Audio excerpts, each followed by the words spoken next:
แต่เห็นอะไรตะปุ่มตะป่ำไหมครับนี่มันยังใช้งานได้หรือเปล่าตะปุ่มตะป่ำขนาดนี้วันนี้เราจะมาซ่อมแซมกันนะครับเปลี่ยนผิวหน้าโซลาร์เซลล์ที่เป็นแบบนี้ให้มันกลับมาดูดีงดงามเหมือนเดิมโคมไฟอันนี้เป็นโคมไฟ DIY ที่แขวนไว้รั้วหน้าบ้านนะครับทำไว้หลายปีแล้วสภาพตอนนี้มันเริ่มเสื่อมคือสังเกตที่ขั้วของ LED เนี่ยเหมือนมีคราบสนิมอยู่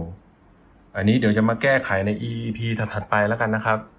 แต่วันนี้เราจะมาโฟกัสที่โซลาร์เซลล์อันนี้ก่อนนะครับเดี๋ยวจะมาปรับผิวหน้ามันให้มันดูดี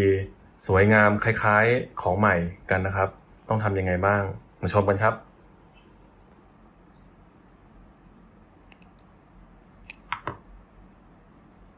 สิ่งที่ต้องเตรียมนะครับมีกระดาษทรายตอนนี้ผมจะใช้กระดาษทรายขัดเหล็กนะครับอันแรกเป็นแบบหยาบหน่อยเบอร์360หรือจะใช้300ก็ได้นะครับ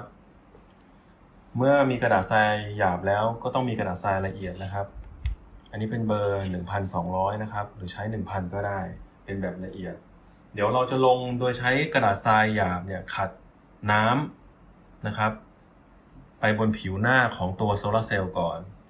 เมื่อไอ้ปุ่มทั้งหลายเนี่ยมันออกไปแล้วนะครับเราก็จะขัดละเอียดด้วยกระดาษทรายเบอร์ 1,200 อีกทีหนึ่งนะครับอันดับแรกก่อนขัดผมก็ล้างก่อนเลยนะครับทำให้เปียกทั้งโซลาร์เซลล์แล้วก็กระดาษทราย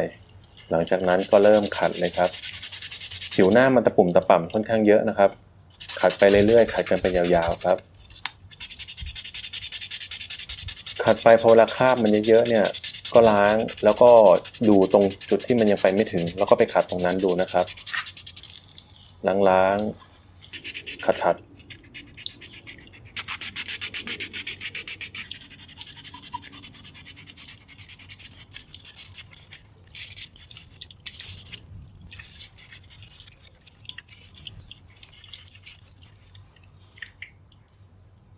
จนรู้ว่ามันเริ่มใสขึ้นแล้วนะครับใสแบบในภาพนี้นะครับเราก็เริ่มใช้กระดาษทรายละเอียดนะครับค่อยๆขัดละเอียดเลยครับขัดไปเรื่อยๆขัดไปเรื่อยๆขัดไปจนกว่าเมื่อลองเอามือลูบๆดู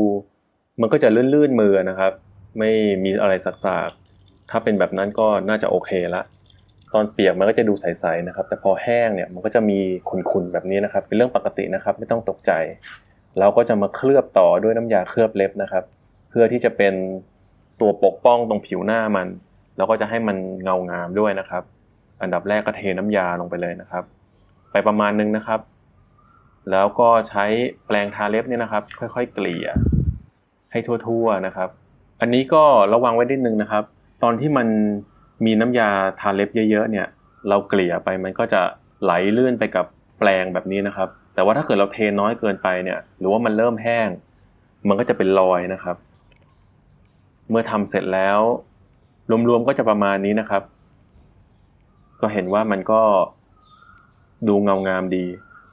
พอทิ้งไว้24ชั่วโมงอันนี้แห้งสนิทแล้วนะครับเอามือไปจับดูก็ไม่มีรอยนิ้วมือเกิดขึ้นที่ผิวหน้าแล้วส่วนตรงที่เป็นฟองอากาศก็อาจจะมีบ้างนะครับก็ไม่ได้มีผลอะไรกับการใช้งานเดี๋ยวก็มาลองวัดไฟกันดูนะครับว่ามันยังปกติอยู่หรือเปล่าตอนนี้แดดบ่าย3:30นะครับวัดไฟได้ที่ประมาณ6โวลต์ก็ปกติอยู่นะครับเดี๋ยวเรามาวัด